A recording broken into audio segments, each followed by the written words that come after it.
ಮಾಡ್ಕೋತೀವಿ. ಸರ್ಕಾರ ಬರಲಿ ಅಂತಂದ್ರೆ ಸರ್ಕಾರ ಬೇರೆ ಬರುವಂತ ಚಾನ್ಸಸ್ ಬರ್ತದೆ, ಯಾಕೆ ಬರೋದಿಲ್ಲ? ಚೇಂಜ್ ಯಾಕೆ ಈ ದೇಶನಾಗ ಮತದಾರ ಚೇಂಜ್ ಆದರೆ ಯಾರು ಏನು ಮಾಡೋದಾಗೋದಿಲ್ಲ. ರಾಜ್ಯದಲ್ಲಿ ರಾಜ್ಯ ಸರ್ಕಾರ ಆಗಿದ್ರೆ ರಾಜ್ಯ ಸರ್ಕಾರ ಚೇಂಜ್ ಆಗ್ತದೆ. ಏನು ಈ ಸರ್ಕಾರ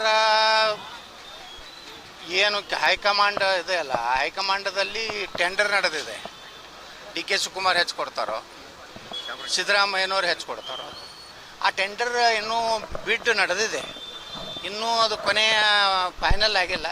ಅದು ಕೂಡ ರಾಹುಲ್ ಗಾಂಧಿ ಅನೌನ್ಸ್ ಮಾಡ್ತಾರೆ, ಇದು ರೇಟ್ ಹೆಚ್ಚಾಗಿದೆ, ಅದಕ್ಕೆ ನಾನು ಇಂಥವ್ರು XYZ ಮಾಡಿದೆ. ಕಾಂಗ್ರೆಸ್ ಶಾಸಕ ರಾಜಣ್ಣ ಅವರೇ ಈಗ ಕೊಡಿಸ್ತಾರೆ, ಸಿದ್ದರಾಮಯ್ಯ ಅವರು ಸಹಾಯಕರಾಗಿದ್ದಾರೆ. ನೂರಕ್ಕೆ ರಾಜಣ್ಣ ಅವ್ರು ಹೇಳಿದ್ದು 100ಕ್ಕೆ 100 ಸತ್ತಿದೆ. ನನ್ನ ಹಾಗೆ ರಾಜಣ್ಣ ಅವ್ರು ಸಹ ಕಾಂಗ್ರೆಸ್ನಲ್ಲಿ ನೇರವಾಗಿ ಮಾತಾಡೋರು. ಅವರು ಸಿದ್ದರಾಮಯ್ಯನವ್ರು ಭಾಳ ನಂಬಿದ್ರು. ಇವರು ಒಬ್ಬರೇ ಅಲ್ಲ, ಭಾಳಷ್ಟು ಸಿದ್ದರಾಮಯ್ಯ ಫಾಲೋವರ್ಸ್ ಬಳಿ ಈ ಒಂದು ಭಾವನೆ ಬಂದಿದೆ. ಒಂದನೇದ್ದು, ಸಿದ್ದರಾಮಯ್ಯನವರು ಮೊದಲಿನ ಸಿದ್ದರಾಮಯ್ಯ ಇಲ್ಲ, ನಂಬರ್ 1. ಇದನ್ನು ವಿಧಾನಸಭೆದಾಗ ಹೇಳಿದೆ. ಎರಡನೇದ್ದು, ತಮ್ಮ ಫಾಲೋವರ್ಗಳ ರಕ್ಷಣೆ ಮಾಡ್ತಾಯಿಲ್ಲ. ಮೂರನೇದ್ದು, ಅವರು ಸಿದ್ದರಾಮಯ್ಯನವರು ಏನೋ ನಿರೀಕ್ಷೆ ಇಟ್ಟಿದ್ರು ಜನ, ಆ ರೀತಿ ಸರ್ಕಾರ ಕೊಡಲಿಲ್ಲ. ಇದು ಮೂರರಲ್ಲಿ ಸಿದ್ದರಾಮಯ್ಯನವರು ವಿಫಲರಾಗ್ಯಾರ.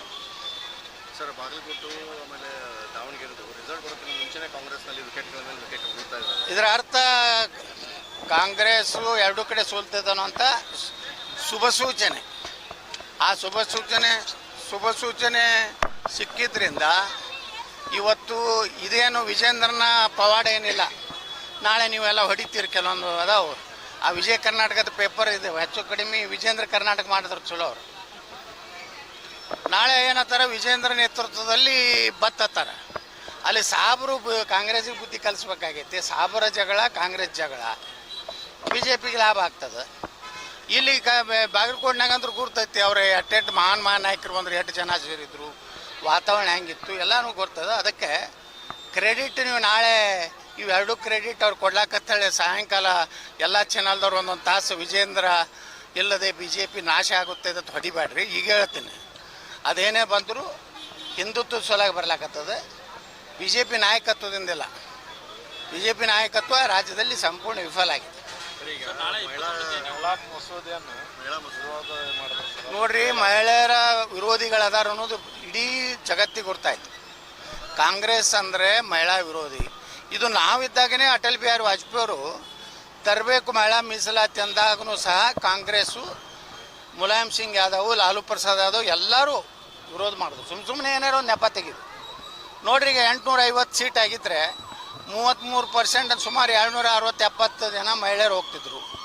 ಇವತ್ತು ಬಸವಣ್ಣವರು ಸಮಾನತೆಯನ್ನು ಸಾರಿದಂಥವ್ರು. ಇವತ್ತೇನಾದರೂ ದೇಶದಲ್ಲಿ ಮಹಿಳೆಯರಿಗೆ ಮೋಸ ಮಾಡಿದಂಥವ್ರು ಯಾರಪ್ಪ ಅಂದರೆ ಕಾಂಗ್ರೆಸ್ಸು, ರಾಹುಲ್ ಗಾಂಧಿ, ವಿದೇಶಿ ಇಟ್ಲಿ ಹೆಣ್ಮಗಳಾದಂಥ ಸೋನಿಯಾ ಗಾಂಧಿ. ಈ ಹೆಣ್ಮಗಳಿಂದ ಈಗೇನು ನೈತಿಕತೆ ಇದೆ ಕಾಂಗ್ರೆಸ್ ಮಹಿಳಾ ಘಟಕಗಳಿಗೆ? ಮಹಿಳಾ ಲೀಡರ್ಗಳು ಏನಾದಾರ ಕಾಂಗ್ರೆಸ್ನಾಗ ಏನು ನಾಚಿಕೆ ಇದೆ ಅವ್ರಿಗೆ? ಎಲ್ಲ ರಾಜೀನಾಮೆ ಕೊಡಬೇಕಾಗಿತ್ತು ಅವ್ರಿಗೆ. ಅಷ್ಟು ಮಹಿಳೆಯರ ಒಂದು ಇದ್ರಲ್ಲ. ಮಹಿಳೆಯರು ಅಂದ್ರೆ ಏನು ತಿಳ್ಕೊಂಡಾರೆ, 2,000 ರೂಪಾಯಿ ಕೊಟ್ಟರಾಯ್ತು, ಫ್ರೀ ಪಾಸ್ ಕೊಟ್ಟರಾಯ್ತು, ಅದಕ್ಕೆ ನಮ್ಗೆ ಓಟ್ ಹಾಕ್ತಾರೆ ಅನ್ನೋಂಥ ಏನು ಕಲ್ಪನೆ ಇದೆಲ್ಲ ಮುಂದಿನ ವಿಧಾನಸಭೆ ಲೋಕಸಭೆದಾಗ ತಿಳಿಸ್ತಾರೆ. ಇದೇನು ನರೇಂದ್ರ ಮೋದಿಯವರು ಹಿನ್ನಡೆ ಅಲ್ಲ, ಇದು BJP ಹಿನ್ನಡೆ ಅಲ್ಲ, ಇದು ಹಿನ್ನಡೆ ಕಾಂಗ್ರೆಸ್ಸಿಗೆ. ನರೇಂದ್ರ ಮೋದಿಯವರು ಕಾಂಗ್ರೆಸ್ಸಿನ ಬಣ್ಣ ಇವತ್ತು ಬಯಲು ಮಾಡಿದ್ದಾರೆ. ಈ ಏನು ಮಹಿಳಾ ಮೀಸಲಾತಿಯನ್ನು ಕೊಳ್ಳಾರ್ದಕ್ಕೆ ಏನು ಮಾಡ್ಯಾರ ಅಂದ್ರೆ, ನರೇಂದ್ರ ಮೋದಿಯವರು ಇದರಲ್ಲಿ ಗೆದ್ದಿದ್ದಾರೆ, ಸೋತು ಗೆದ್ದಿದ್ದಾರೆ. ಕಾಂಗ್ರೆಸ್ ಗೆದ್ದು ಸೋತಿದೆ, ಹಿಂಗಿದೆ.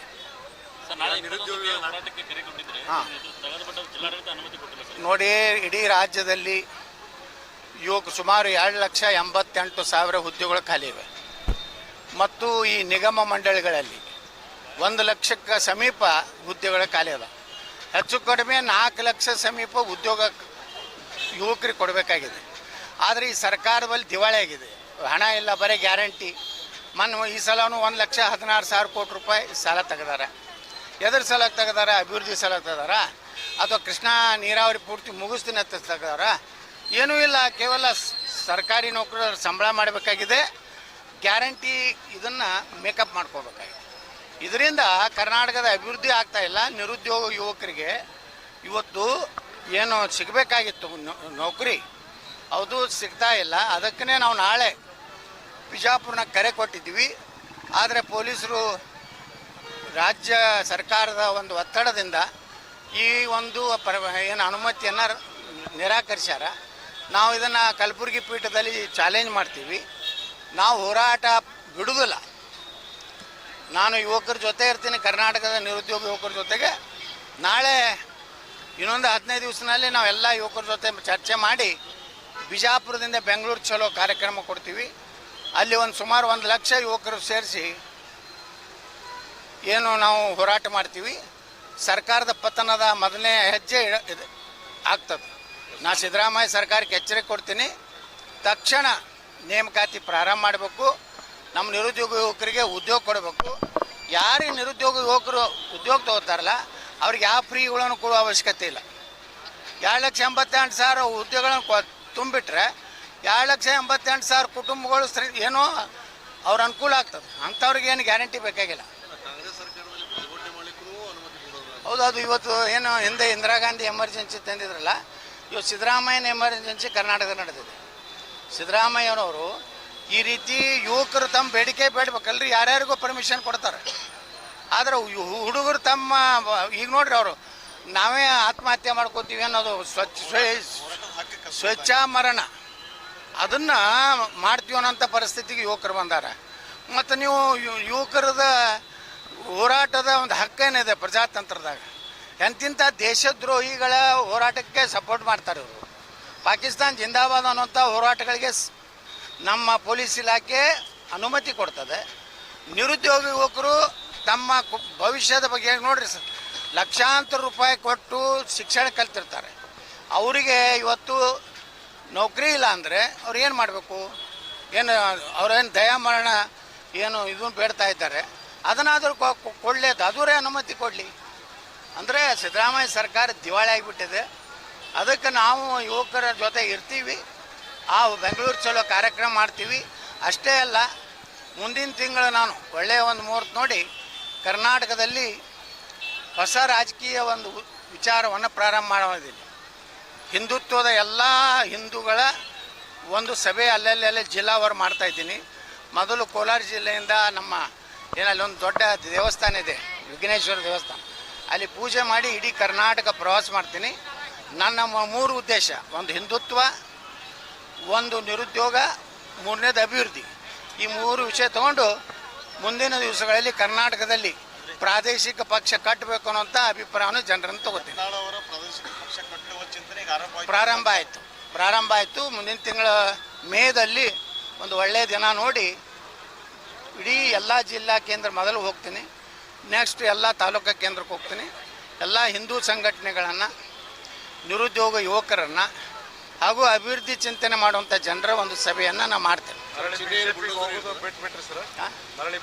ಅದು ಏನು ನೋಡೋಣ ಆತ ಮುಂದೆ ಯಾವುದು ನೋಡೋಣ್ರಿ. ಅವ್ರು ಚುನಾವಣಾ ಆಯೋಗದವ್ರು ಯಾವ್ದು ಕೊಡ್ತಾರೆ, ನೀವೇನಾರು ಶಿಫಾರಸು ಮಾಡಿ ಕೊಡ್ಸಿದ್ರೆ ಕೊಡ್ಸಿ. ನಾ ಮೊದಲು ಅಭಿಪ್ರಾಯ ತೊಗೋತೀನಿ ಇಡೀ ರಾಜ್ಯದ ಅಭಿಪ್ರಾಯ ತೊಗೊಂಡು ಮುಂದೆ ಏನು ನಿರ್ಣಯ ಮಾಡಬೇಕು ಅನ್ನೋದು ಮಾಡ್ತೇನೆ.